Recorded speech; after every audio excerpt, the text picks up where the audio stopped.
Hey super friends, my name is Neil, and I guess now is as good a time as any to talk about Superman.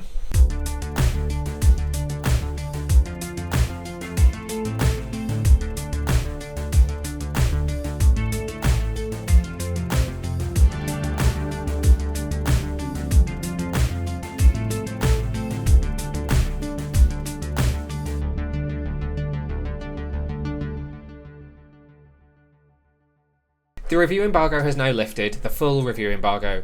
The social embargo lifted this morning around 8 a.m. UK time as the world premiere was wrapping up in LA, but now the full review embargo has lifted and I can give you all of my many thoughts about James Gunn's Superman. This is quite a film. This is the first theatrical release in the DCU. This is introducing us in live action to what the DCU looks like, what it feels like, how well lived in it is. It's also our introduction to David Corenswet and Rachel Brosnahan and Nicholas Hoult as these legendary characters. It's James Gunn giving us, again, his live action first look. We've seen what he wants to do with this world in terms of creature commandos. Now we're seeing what he wants to do with this world in live action with this before we see Peacemaker and before we then go off into seeing what other creators want to do with Supergirl and with Lanterns and other things that are upcoming. So there is so much both riding on this and also incorporated into this that it has a lot to do. Can it set up an entire universe in just one film? Oh hell yes it can.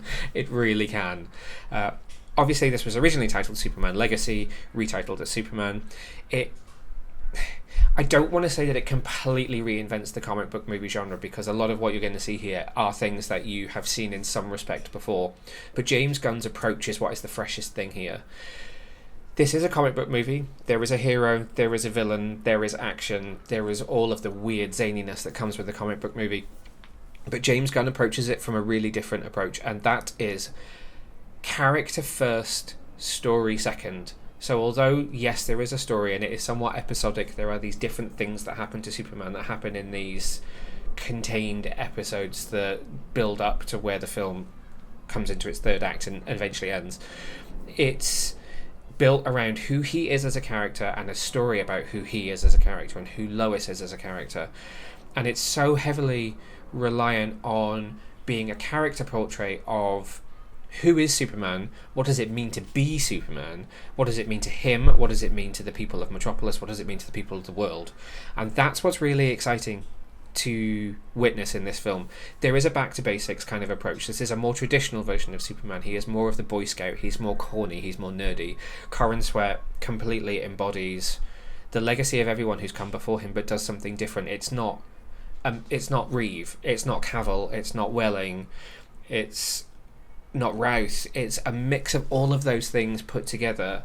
It's the culmination of that legacy, which is why I can see that Gunn wanted to call it Superman Legacy to begin with, but presented as something new and something very exciting. And above all of that, Gunn has created a summer blockbuster which is absolutely overflowing with everything that has made Superman a success for 87 years since he first appeared in comics. It has everything that you would want from a summer popcorn blockbuster film that you would want to go and see.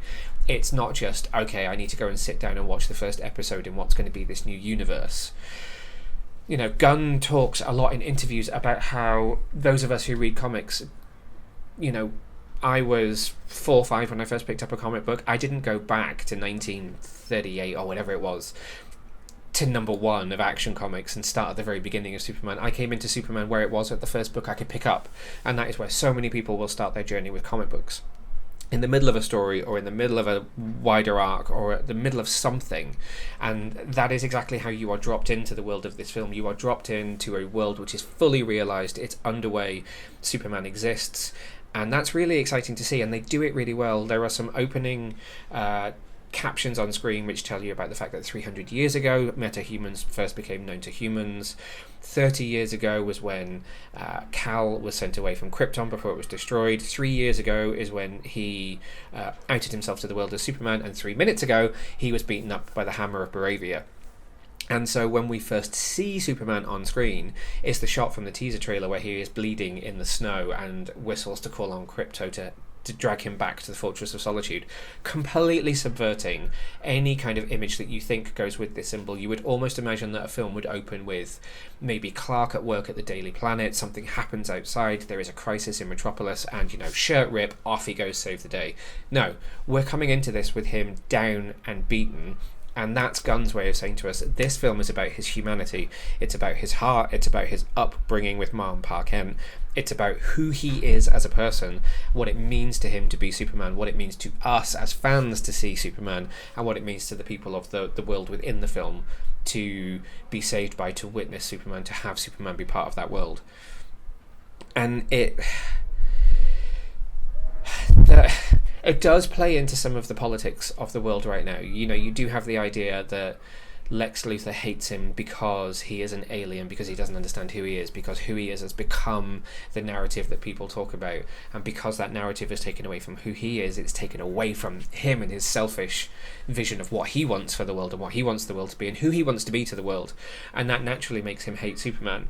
And so there are a lot of real world politics in there in that respect, but what Gunn doesn't do is preach to the audience or give you a heavy-handed message about what he thinks the world should be or who he thinks that Superman should be. This is the Superman that I have been reading for almost my entire life, and that's very, very exciting to see, and you don't achieve that without really incredible casting, and this film has a trio of leads who were all born to play these roles. David Corenswet, first and foremost, really is Superman. It's unbelievable how perfectly cast he is. And yes, everyone is going to feel that about a certain Superman, their Superman.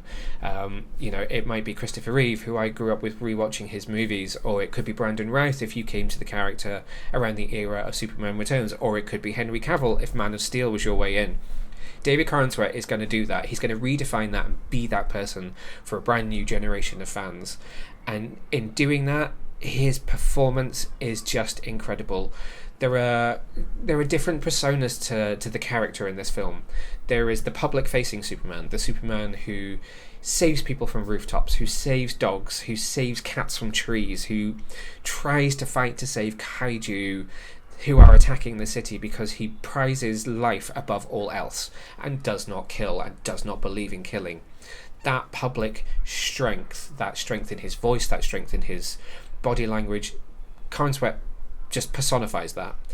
Then there's the Clark at work, the goofy Clark, the Clark who high-fives Jimmy on his way in, the Clark who bumbles around in a kind of Christopher Reeve-esque manner at work, the Clark who argues with Lois in front of everyone else about how he gets so many interviews with Superman.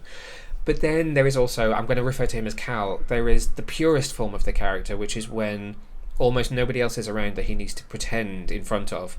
So be it Clark with Lois or Clark with his parents, Cal, whatever. It's so confusing because there are so many different versions.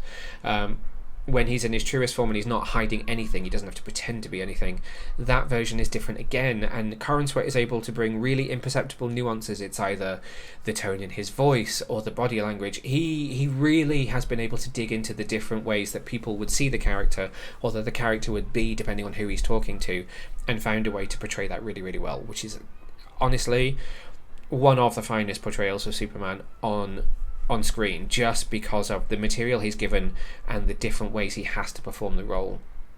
Reeve is great in his own respect. The famous scene where he goes from the slouch to the standing up straight. That was iconic. Cavill's ability to play action is also iconic. They each have their own strengths in their own way. He's just given the opportunity in this film to do something different, which it plays to his strengths. And he's so known for dramatic acting that when we see him playing comedy, it's also a surprise that he's able to do some of those comedic moments really well as well. But there is no Clark and there's no Superman without a great Lois, and Rachel Brosnahan is equally as incredible on film as well. Her performance has all of the strength and the sass and the wit of Lois. Her fight for truth and justice is very similar to Superman's. It's just that hers is through investigative journalism and through the work that she does at the Daily Planet, and we see a lot of that in this film. She doesn't have as much screen time as I thought she would have, but her time on screen is incredibly memorable. She is a truth seeker, and you see that, and that strength of hers is clear from the very first moment that we see her on film. But what Gunn doesn't shy away from is that she also has a warmth and a vulnerability. So we get to see a side of her that is very very nervous about the relationship that she's entering into with Clark. And that 10-minute scene that has been glimpsed in some of the trailers where the two of them are in the apartment and she is interviewing him as Superman, but they're breaking in and out of journalist and hero and romantic partner kind of structure, is like watching a piece of theatre, and the two of them really embody that moment and live in that moment so well that you really get an impression of how much she was able to dig into the character. And even just in that moment, you know that she's so well cast. And the chemistry between the two of them works so well as well. And I want to talk about chemistry between all of those three leads, because in their different configurations, it all works really well. But Corenswet and Brosnahan have a really electric kind of chemistry, which kind of makes me feel almost bad now, looking back at Man of Steel, because I don't feel like that chemistry exists between Henry Cavill and Amy Adams so much. There's something exciting about this, that you can just tell how much they were enjoying playing off each other on screen, that I feel like Man of Steel and even Superman Returns was kind of lacking in a way. And then you equally get that level of excitement between Corenswet and Hoult, which is also really interesting to see. You know, we've seen the kind of Christopher Reeve versus Gene Hackman, the Tom Welling versus Michael Rosenbaum versions of the characters, but this again is something different. Nicholas Holt's Lex is very ripped from the Bruce Timm era. He has something Superman the Animated Series about him, in that he's so deplorable that he's not mustache twirling, it's not caricature. Hoult is able to restrain it enough that it works, but he is also just so evil that you just want to punch him whenever he's on screen. And he really enjoys just challenging Superman time after time after time, and you know, he will do things to other characters in this film which will make you just want to throw popcorn at the screen or grab him and just shake him. And that's really testament to a great performance from Hoult. But when he's conversing with Superman, be it over kind of super hearing or by radio, or whether they are actually on screen together, which doesn't happen as often as you might think, it's really, again, it's electric to see the two of them together, which is very, very exciting. And I think this film works because that core casting is just so brilliantly done. The supporting cast are also great. I could use probably another half an hour to talk about each of them, but you've got the Justice Gang, where you've got Nathan Fillion as Guy Gardner, who is an arsehole, to say the least, and perfectly Guy Gardner from the comics. You've got Isabela Merced, who's playing Hawkgirl, who is, again, she's not in a huge amount of the film, but what you see of her, she's very imposing as a hero. She has ideas about who the Justice Gang, it's a working title, are and what they should be. And so you really get an idea that they're setting up those characters for some more storytelling in the future. Same with Metamorpho. He's really just being introduced here and is an important part of one scene, one kind of extended sequence in the film, but really other than that is kind of a cameo in a way. The one with the most screen time is Eddie Gathegi as Mr. Terrific, who absolutely steals the screen whenever he is on it. He has one of the best fight scenes in the film, in which he's in it alongside Rachel Brosnahan. We've seen a very, very brief snippet of it in some of the marketing materials, but it's a brilliant sequence in the film.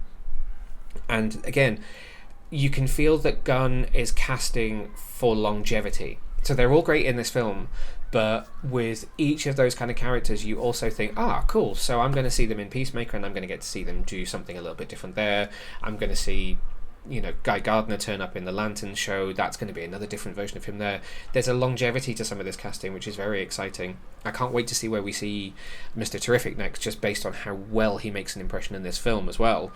Similarly, you have the group from the Daily Planet.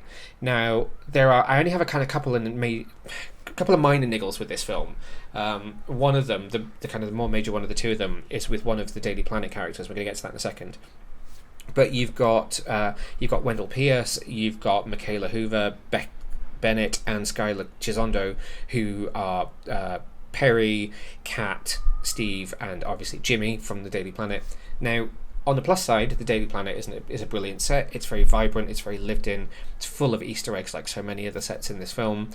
And as a group cast, they work really well together. They work really well with Rachel Brosnahan. I could kind of envisage a sitcom like a workplace sitcom based in this version of the Daily Planet. It's not because there's a huge amount of comedy moments in the film with them. There's just a comedy to them, a natural kind of humour to them that works really, really well, that would play well to that kind of setting. But I do want to touch on Skyler Gisondo as Jimmy Olsen. He's really well cast and he looks like Jimmy, but this isn't yet Jimmy Olsen to me. I don't recognise this version of Jimmy as the Jimmy that we've seen in any other film or any TV show or in a comic book as yet. And I kind of hope that that's because we're building towards that, because obviously if we're going to see these people in future projects, they do need arcs and they need to grow and they need to change and things will happen to them. And he does go through a few things in this film, but there's just I don't quite... He's somewhat sexist, I guess. I don't know if that's the right word. I don't want to say misogynist. There's just something about him. He is fawned over by a lot of women in the film. He has a relationship with a character in the film who's quite key to turning things around in the second half. But his coldness and kind of lack of caring just doesn't quite sit right. It doesn't sit well as Jimmy Olsen's character. So I'm interested to see where that goes. And to be fair, if that ends up being one of my only niggles with this film, then that's very minor in a film that runs to 129 minutes long. But really, there is no weak link in the cast in this film whatsoever. Obviously, there have been plenty of columns and words and videos made about the budget for Superman. We don't really know exactly what it is. Does it really matter? All that really matters is whether this film looks good, and my God, does it look good. There are huge action set pieces which look brilliant. The kaiju, the LexCorp soldiers who are flying around Superman, attacking him in the sky of Metropolis. The Fortress of Solitude looks magnificent as it rises up from the ice and sinks back down in the ice, twists in the ice, all of the magical things that it does. This is a very visual effects heavy movie, but on the whole it looks really well done. There are no moments that made me really look at it and think, okay, that's awkward. There are a couple of elements where I feel like it stretches things a little bit.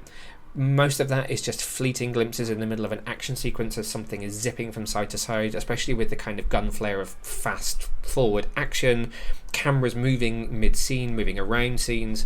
There's a lot of very frenetic movement, and sometimes as things are flying around, it does stretch a couple of visual effects scenes, but it's nothing that would distract you or that I even think you would really notice unless you were sitting there trying to use your critical mind to think, okay, what am I seeing? Am I seeing anything here that I need to comment on?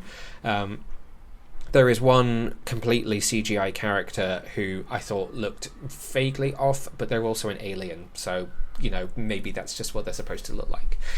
Again, a very minor niggle in a film which is very impressive overall. I do want to talk about the runtime. 2 hours and 9 minutes is not too long. It feels right for this film. This doesn't feel like a film that outstays its welcome. It has a very well defined beginning, middle and end that all fit really well into the overall narrative, and so I didn't feel like I wanted more, and I didn't feel like I hadn't that I had seen too much, which is a difficult balance to strike, and I think it's done really well. There is one sequence in Lex's Pocket Universe which takes some cues from the Minecraft movie, which is quite interesting, that I wonder whether it will task the attention span of the general audience a little bit. I think kids will love it because it's very colourful in its strange blockiness. I'm trying not to spoil anything, but even for me, who has been reading comics most of my life, it was a moment where I thought, I feel like in this moment the general audience might be thinking this is starting to run a bit long. So it's going to be interesting to see how that plays once the film is out. But again, even in that moment, I can't fault the visual effects. They look brilliant. Same with practical effects. There are a lot of practical sets in this film, and they are really well constructed. They're full of Easter eggs. Please keep an eye on the Hall of Justice. I don't know how well you will see it, but there is a mural in the background that you should very much be paying attention to if you want to learn about the history of the DC Universe. Likewise, Lois's apartment is full of Easter eggs. There seem to be a lot of references to Stag. There is a newspaper up on the wall with a Stag headline. There's also a book about Stag. She clearly spent a lot of time looking into Stag Industries, which I wonder whether that will come up in the future. You've obviously got Lord Tech, who is sponsoring the Justice Gang. We do see the Lord Tech building. We do see him himself, played by Sean Gunn, albeit very, very briefly, just one kind of very brief cameo. There is a lot visually to pick up on within everything that is happening in this film. It's just great to see that even though there are a lot of visual effects, there are still a lot of practical sets as well, and practical flight and practical fighting. I'm not going to talk too much about the third act of the film because I don't want to spoil anything, but it does play out really well. Everything builds to a good crescendo, which feels very much traditional in its comic book genre, that we reach a point where we reach the big third act fight, and that is all neatly tied up very, very well at the end. Cinematography is great. This film looks like it's ripped from the pages of All-Star Superman. Frank Quietly's artwork is a huge inspiration to James Gunn. We all know that. He's talked about it a lot. You can see that. You can see it in the design of the costumes. You can see it especially in the design of the Fortress of Solitude. There's a lot of inspiration there from that book. For All Seasons. I mean, there's so much inspiration from the comics. Ollie has decided to join us. You want to talk about Superman? It's wonderful to see. It's not just doing its own thing, it's doing its own thing based on the legacy of the character, which again plays into that original legacy title as well. Before I wrap up, I do have to talk about the score. It has a really wonderful score by John Murphy and David Fleming. We know that they're using the John Williams theme. That is a basis that runs throughout so much of the film, rather than giving him a brand new theme. But there are original themes in there as well. This is very traditional in terms of a comic book movie score. It's not traditionally Gunn in that there isn't a huge mixtape of music that's in this film. There is music, but for a James Gunn film, this is very much the traditional DC superhero score, and it fits into the pantheon of scores that we've had from them in the past as well. So that's, again, really wonderful to see. You've come back. We've not talked about Crypto. Crypto is, firstly and foremostly, it's incredible that it's not always a real dog on set, because the visual effects for Crypto are absolutely outstanding. It's fun how much their Crypto is kind of a hindrance to Superman.